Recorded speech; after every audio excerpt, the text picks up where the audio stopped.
nós veremos nessa videoaula sobre o manejo da umidade relativa na câmara de armazenamento de frutos.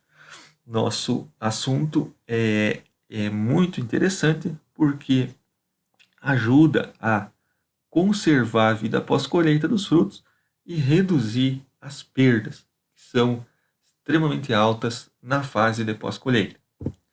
Nós veremos inicialmente alguns problemas associados à umidade relativa muito alta ou muito baixa, alguns fatores que afetam a desidratação.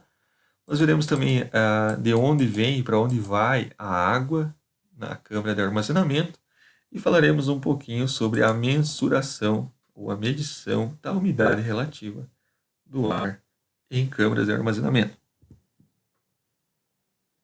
Qual o problema de manter a umidade acima do ideal, ou seja, excessivamente alta? O mais conhecido deles são as podridões.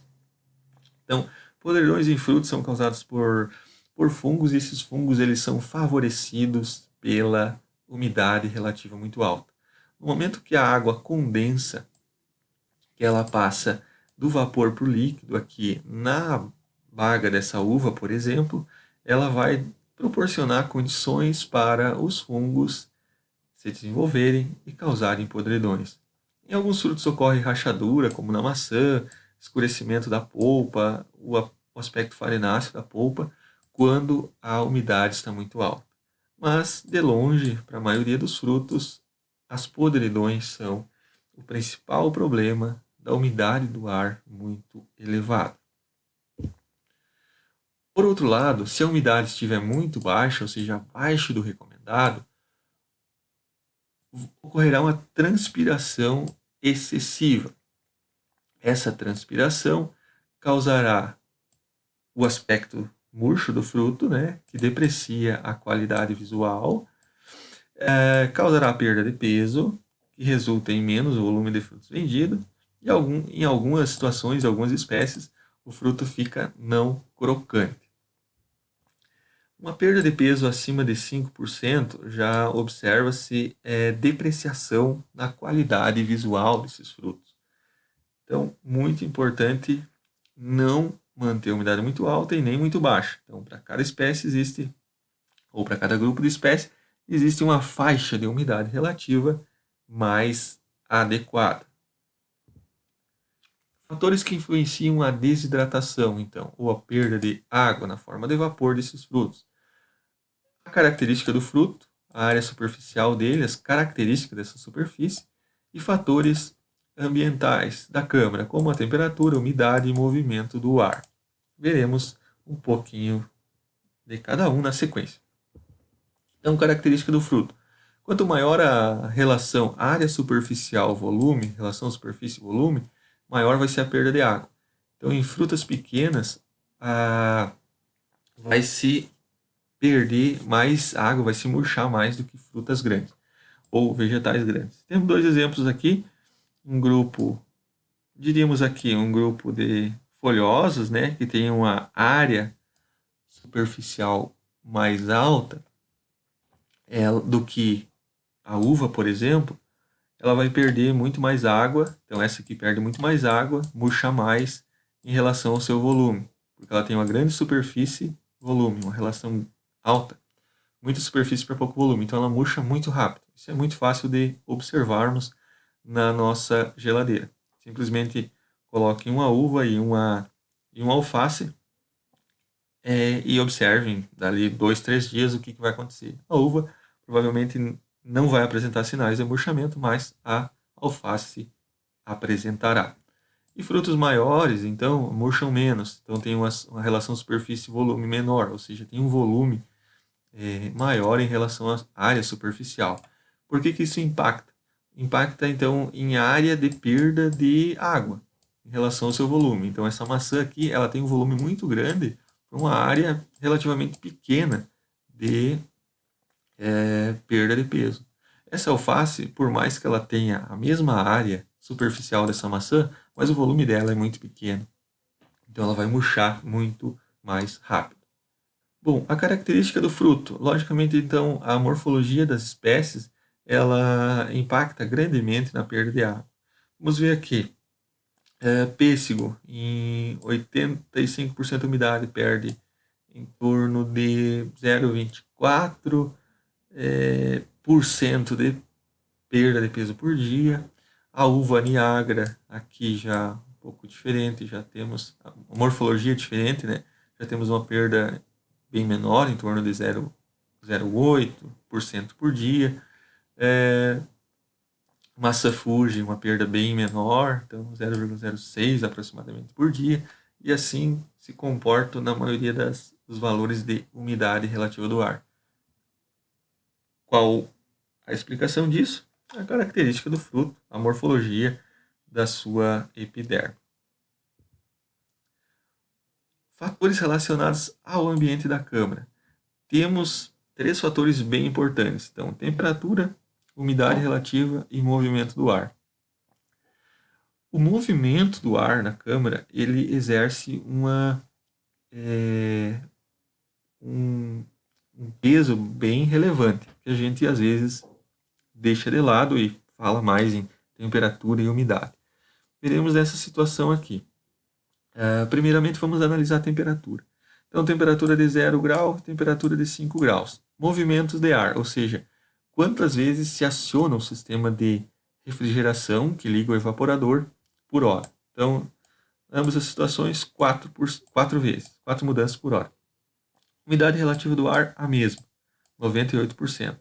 Qual que foi a perda de massa dessas peras aqui?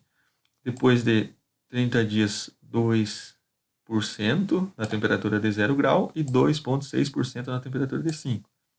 Após 120 dias, 5,5% na temperatura mais baixa e 6,4% na temperatura mais alta. O que explica isso? Temperatura maior, maior a déficit de pressão de vapor, maior a desidratação, certo? Então temos essa situação aqui. Vamos analisar agora a mudança no movimento de ar. Então temos a mesma temperatura, só que 2 mudanças de ar, duas condições. Uma que muda 4 vezes por hora, outra que muda de 8 a 9 vezes por hora. Ambas numa mesma umidade relativa do ar. O que acontece? A condição que muda mais vezes o ar, ou seja, mais ventilação, resulta numa perda de peso bem mais alta. Então isso aqui vale para outras espécies também, como o caso da uva. Então, o movimento de ar retira mais água da fruta, semelhante a secar roupa num dia seco com vento. Então isso é muito fácil da gente observar em casa. Se nós colocar uma roupa para secar num dia quente e seco, com vento, nossa, é muito rápido. Agora, um dia quente, seco, sem vento, já diminui, já aumenta um pouquinho o tempo de secagem. Se nós tivermos um dia úmido, mas que tenha um pouco de vento, a secagem é mais rápida do que um dia úmido sem vento. Então, por quê? Porque o vento ele vai retirar a umidade de próximo da roupa e vai secar mais rápido. O mesmo se aplica à situação de frutos armazenados. Então, em termos de manejo prático disso daqui, um sistema de refrigeração que ele não tem uma eficiência tão alta em reduzir a temperatura, ele vai precisar ligar muitas vezes por dia para baixar a temperatura da câmara, para manter a temperatura baixa. E isso vai resultar em maior perda de peso dos frutos. Um sistema de refrigeração bem dimensionado, bem calculado pelos engenheiros que fazem os projetos, ele vai ligar poucas vezes por dia e vai manter a temperatura baixa. Bom, o que consome água na câmara? O piso da câmara, o evaporador, que condensa a água, e a madeira das caixas, quando se armazena frutas em caixas de madeira. A fonte. Então, fonte de água. A fruta, pela transpiração, a umidade que vem do exterior, quando se abrem portas, o piso molhado e o sistema de umidificação. Então, o evaporador consome água, por quê? Porque ele condensa vapor de água aqui nessas aletas, precisando então fazer o degelo, que é a retirada desse gelo aqui, Então pode-se ligar uma água aqui para derreter o gelo, ou passar ar quente aqui dentro para derreter esse gelo. Então existe uma relação entre a umidade do ar e o ΔT. O que é esse ΔT? É a diferença de temperatura do evaporador aqui, da temperatura que passa o gás refrigerante em relação à temperatura do ar. Então, o ΔT é essa diferença. Se aqui passa em -4, por exemplo, o gás refrigerante, e a temperatura da câmara é 1 grau positivo, a diferença é 5 graus. Então, esse é o ΔT.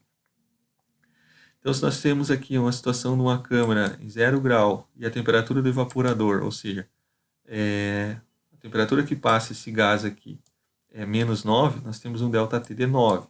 A umidade vai ficar mais baixa do que se eu tiver um ΔT de 4, ou seja, a temperatura do gás aqui -4, então o ΔT é 4 graus. Então a umidade vai ter uma tendência a ficar mais alta. Então isso impacta na umidade relativa do ar. Por que acontece isso? Porque esse impacto na temperatura. Por quê? Porque esse ΔT de 9, esse -9 aqui, vai condensar muito mais água do que -4. Ou seja, a força desse gás com -9 de fazer com que o vapor de água se solidifique é muito maior do que o -4.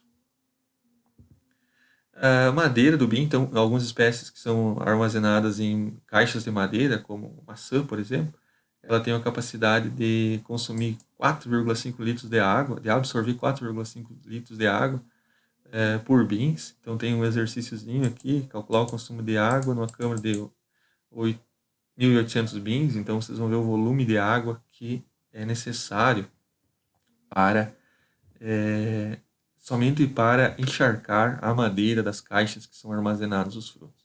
No caso de uva, por exemplo, uva a maioria das vezes são armazenadas em caixas plásticas, né? Que é o ideal, permite a higienização e eliminação de patógenos que causam podridões.